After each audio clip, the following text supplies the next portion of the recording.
Victor Wembanyama was the clear favorite for Defensive Player of the Year. Dude had minus 2,500 odds. That's like the odds of saying Luka's gonna make the Hall of Fame one day. It's guaranteed. But on February 21st, he goes out with a blood clot, and because of the 65 game rule, Wemby cannot win, so the award is up for grabs. Evan Mobley and Jaren Jackson Jr. were neck and neck. Mobley pulls ahead, but then out of nowhere, Draymond Green swoops in to take the lead. What did he do? How did that happen? Did he hold Nikola Jokic and SGA to 0 points? No. He opened his mouth and started talking. Is that all it takes to win an NBA award these days? Or did Draymond just open our eyes to the amazing season he's having? Well, most people think he is about to steal this thing from Evan Mobley.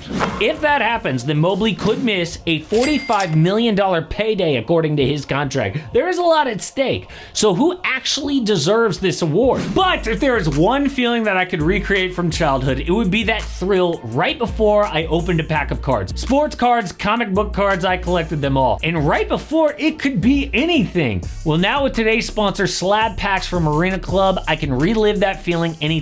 With Slab Packs, it's possible to score gem mints for a fraction of their retail price.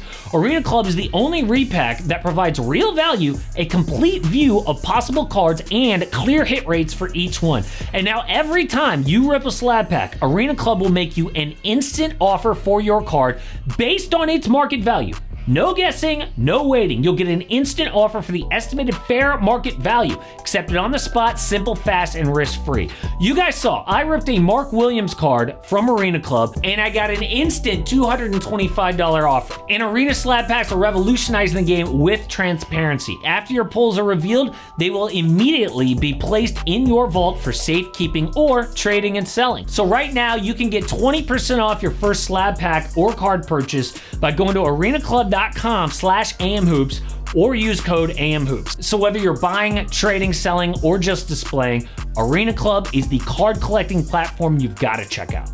Well, everything changed when the Warriors got Jimmy Butler. Golden State went from 9th place to 5th, and Draymond led on D. Against the Bucks, for example, no Steph, so Jimmy, Brandon Podziemski, and Buddy Hield stepped up offensively, but they don't win without Draymond on Giannis. With Dre as the primary defender, Giannis goes 0 for 7. He finished 5 of 16 with just 20 points. Pretty bad for a dude averaging 30 on 60% from the field. Or an April win in LA. One of the most exciting endings this year. The Lakers and Dubs trade 4 straight threes, but under a minute left, Draymond strips Luka to end a comeback and seal the win. Talk about a signature moment. And all the while, Draymond's odds go from an outsider to win the award to the favorite. Tim Duncan, Kevin Garnett, they'd rather have championships than more Defensive Player of the Years, but I want another one. Just my IQ and reading the plays. I take a great deal of pride in up your favorite team's offense. You know, to know that, like, yo, I can really make a push for this thing. It's motivated the hell out of me. Which, by the way, is what he should be doing. I mean, there is nothing wrong with talking yourself up.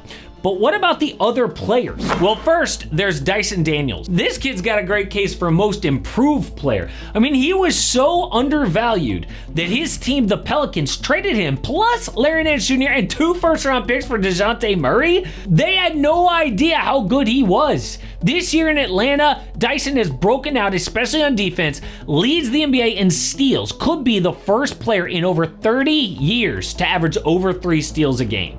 Then there's Lou Dort. People like him for being the best defender on the #1 defense in the league. The problem is everybody on OKC is a good defender. Like, yeah, Dort guards the best player, but the Thunder are actually worse on defense with him on the floor. That shows how imperfect that stat is, but I mean, you sub in Alex Caruso, it is still elite. Then there's Evan Mobley.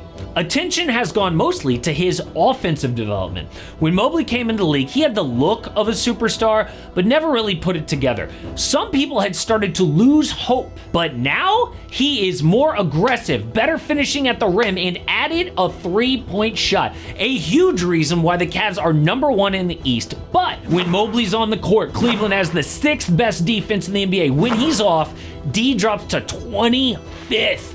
That impact is insane. But one thing Mobley does not have is a signature moment like Draymond. like that Giannis game or the Luka game, because while Draymond was doing those things and on national TV talking, Mobley was just going about his business like he's done all year. Dude doesn't have a podcast or a contract on TNT next to Shaq because defensive player is so much about narrative over stats. Why? Because we don't have like a set criteria year to year on defensive player of the year. And voters know, like, a lot of times players like won't even engage a great defender, right? Like, they're not even gonna try Wemby one-on-one. It screws up the entire offense, but it will not show up in the box score all the time. So what you have to do is look at the film. All right, so I hate to be nitpicky, but before the Jimmy Butler trade, it wasn't great. Like, teams would just pull Draymond across the court with their primary action to then attack Golden State's lack of size and speed on the weak side. That's not his fault, but what about the effort he can control? So Draymond and Curry here are gonna switch this DeRozan and Keegan Murray ball screen, and when the ball gets kicked out to Murray at the slot, look at how Draymond just elects to give up a wide open three instead of closing out and getting a hand up. Effort on this play pretty terrible too. Draymond initially gets a hand up to contest the Kyrie three,